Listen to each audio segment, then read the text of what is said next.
นี่หาแต่เรื่องยูทูบ นี่อะไรมึงจะเป็นอะไรนั่นนะยูทูบเบอร์นะครับโอ้ไม่ได้เอาฟังมาไปกันเลยโอ้บักเต้คน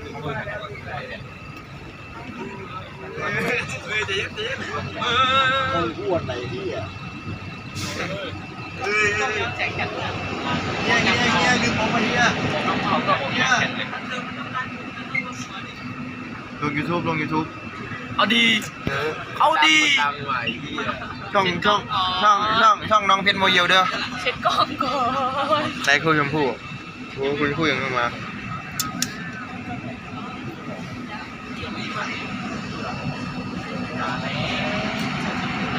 ตอนนี้ครับไปทัศนศึกษา